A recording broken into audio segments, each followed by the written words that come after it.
Break के बाद स्वागत है आपका। बढ़ते हैं खबरों में आगे, बात करते हैं बिहार की और बिहार के किसानों की।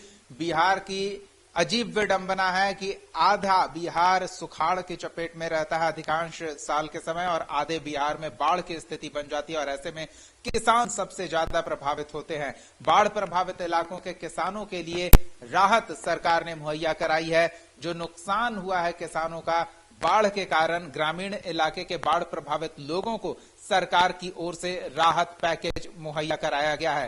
करीब 1,25,000 किसानों को सरकार के इस कार्यक्रम के जरिए फायदा पहुंचा है और सरकार ने 101 करोड़ के करीब राशि बतौर मुआवजा, बतौर राहत राशि किसानों के ग्रामीण इलाके के बाढ़ प्रभावित क्षेत्र के लोगों के खातों में पहुंचाने का काम किया है।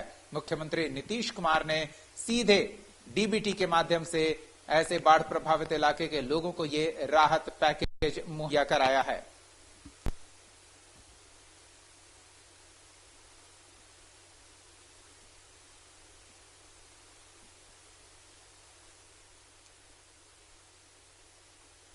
उधर दूसरी ओर आगे आने वाले फसल में किस तरह से किसान अधिक से अधिक मुनाफा अर्जित कर सके, किस तरह से फसल को और बेहतर बना सके, इसको लेकर जागरूक करने का अभियान भी सरकार ने शुरू कर दिया है।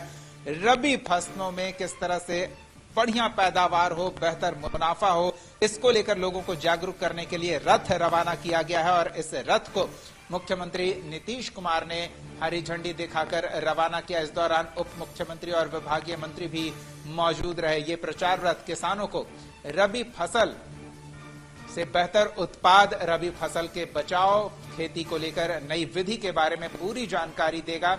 इन जागरूक वाहनों को मुख्यमंत्री ने हरी झंडी दिखाकर रवाना किया। अलग अलग इलाकों में, ग्रामीण क्षेत्रों में जाकर ये वाहन लोगों को जागरूक करेंगे। तो दोनों ओर से किसानों के लिए सरकार सोचती नजर आ रही है, यानी कि पहले जो बाढ़ के कारण नुकसान हुआ है उसकी क्षतिपूर्ति और आगे जिस फसल की तैयारी की जाए उसको लेकर जागरूक करने का प्रयास। तो सरकार किसानों के लिए काफी सोच रही है। हमारे सहयोगी आशुतोष जुड़े हुए हैं, उन्हीं से जानते हैं। नहीं, बिल्कुल। और सबसे बड़ी बात यह थी कि दीपावली से पहले जो फसल क्षतिपूर्ति दी गई वो कहीं ना कहीं एक बहुत बड़ा राहत कह सकते हैं सरकार के तरफ से किसानों को दिया गया है और इसका इंतज़ार भी किसान कर रहे थे क्योंकि 16 जिले ऐसे थे जिसके 580 से ज़्यादा पंचायत जो थे वो बाढ़ प्रभावित हो गए।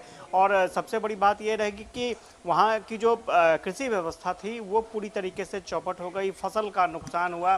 जिसके बाद से कृषि विभाग लगातार सर्वे कर रहा था और उसके रिजल्ट भी आए। 1,52,000 किसानों को पहली किस्त दी गई है फसल क्षतिपूर्ति की और जो राशि दी गई है वो 17,000 रुपये प्रति हेक्टेयर। जो सिंचित क्षेत्र है वहाँ पर जो बाढ़ के कारण नुकसान हुआ है, सिंचित क्षेत्र को 17,000 रुपये प्रति हेक्टेयर के हिसाब से राशि दी गई है। इसके अलावा और सिंचित क्षेत्र हैं वहाँ पर 8500 रुपये प्रति हेक्टेयर के हिसाब से राशि दी गई है। और सबसे बड़ी बात यह है कि फसल क्षति जो हुई है, फसल क्षति के भरपाई के लिए 22,500 रुपये प्रति हेक्टेयर के हिसाब से जो है राशि का आवंटन किया गया है। तो इसमें कोई दो राय नहीं है कि किसानों को इंतज़ार था इस फसल क्षतिपूर्ति का और ये पहले चरण की राशि हस्तांतरित की गई है। मुख्यमंत्री ने निर्देश दिया है कि जल्द ही और जो आंकड़े हैं उसको इकट्ठा कर लिया जाए और किसानों, जो बकाया किसान, जो बाकी के बचे किसान हैं, उनको भी जल्द से जल्द ये क्षतिपूर्ति की राशि उपलब्ध करा दी जाए। दूसरी सबसे बड़ी बात यह है कि रबी जो अभियान है, महाअभियान शुरू किया गया है रबी फसलों के लिए सरकार ने, उसके प्रचार प्रसार के लिए सरकार ने वाहन को रवाना किया है, प्रचार रथ को रवाना किया है और ये प्रचार रथ किसानों के बीच जाएगा और उन्हें बताएगा कि रबी फसल को लेकर के सरकार की तरफ से क्या योजनाएं चल रही हैं, आप उन योजनाओं का लाभ ले सकते हैं। साथ ही साथ एक आज की तारीख में बिल्कुल तो साफ है किसानों के लिए सरकार बढ़ चढ़कर काम कर रही है। जहां नुकसान हुआ है वहां क्षतिपूर्ति की जा रही है और आगे जो तैयारी किसान करेंगे उसके लिए जागरूक किया जा रहा है। धन्यवाद आशुतोष इस तमाम बातचीत और जानकारी के लिए। तो न्यूज रूम लाइव में फिलहाल के लिए इतना ही। कशिश न्यूज पर खबरों का सिलसिला जारी रहेगा, देखते रहिए कशिश न्यूज।